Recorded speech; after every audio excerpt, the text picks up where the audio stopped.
12ই ফেব্রুয়ারি আমাদের আকাঙ্ক্ষার নির্বাচন, সেই নির্বাচনে আমি জয়ী হয়ে এসেছি, আল্লাহ তাআলার অশেষ রহমত।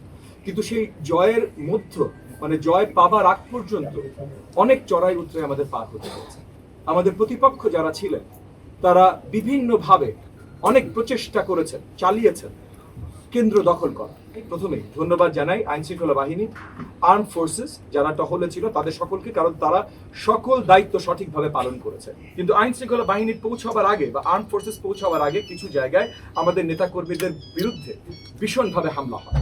এবং যেহেতু আমার পরিষ্কার ইনস্ট্রাকশনস ছিল যে কোনো ধরনের সহিংসতা আমরা যাব না নির্বাচনের দিন, সো এই জায়গা থেকে আমাদের পরিষ্কার ইনস্ট্রাকশন ছিল এবং আমাদের নেতাকর্মীরা কোথাও কোনো অরাজকতা সৃষ্টি করে নাই। কিন্তু আমাদের প্রতিপক্ষ এবং যে ক্যান্ডিডেট ছিল সে নিজে এক একটা কেন্দ্রে যে অরাজকতা তৈরি করতে চেষ্টা করেছে এবং আমার কয়েক শত নেতা কর্মীরা বিশালভাবে আহত হয়েছে। আজকে আপনাদের প্রেস কনফারেন্স ডেকেছি কারণ আমার একটা নেতা একটা কেন্দ্রে তাদের কর্মী বাহিনী এতটাই আহত করেছে যে উনি এখন মৃত্যুর সাথে লড়াই করছেন।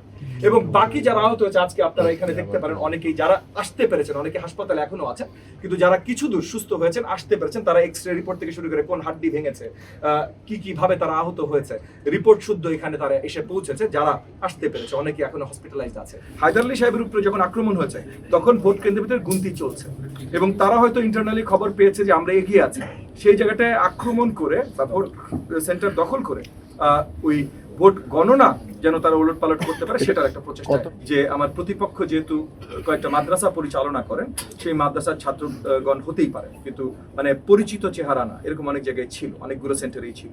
সো এই পরিচিত চেহারা যেখানে না, সেখানে যতখানি আইডেন্টিফাই করা যায় সেই হিসেবে যেইভাবে পুলিশ অফিসিয়ালি মামলা নিতে পারে বা নেবে সেই হিসাবেই করা হবে। আমরা আপনাদের সামনে এই জিনিসগুলো পরিষ্কার করবার জন্য এবং একই সাথে পরিষ্কার জানিয়ে দেবার জন্য যে আজকে এইখান থেকে আমরা তারা উঠার পর প্রত্যেকটা এখানে যত আহত আমাদের কর্মী আছেন, যাদের হাড্ডি ভাঙা হয়েছে বা যা কিছু ভাঙা হয়েছে, এই যে হায়দার আলী সাহেবের পরিবার, হায়দার আলী সাহেব মৃত্যুর সাথে লড়াই করছেন, এই প্রত্যেকটা জিনিসের এখন আমরা আইনি মামলায় যাব।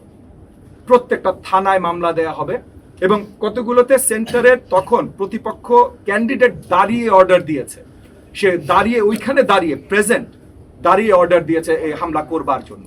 তো সে হুকুমের আসামি তো মিনিমাম। এবং হায়দার আলী সাহেব যে মৃত্যুর সাথে লড়াই করছেন, এইটা তো ভাই অ্যাটেম্পট টু মার্ডার, এইটার হুকুমের আসামি তো সে মিনিমাম। এই প্রত্যেকটা মামলা আজকে এইখান থেকে বের হয়ে আপনাদেরকে আগে জানিয়ে দিচ্ছি, যেন কেউ না বলতে পারে যে ববি হাজার যেইটা করে বা সেইটা করে। এবং আমরা অন্য কিচ্ছু করছি না ভাই, শুধুমাত্র আইনের বিচার চাইছি।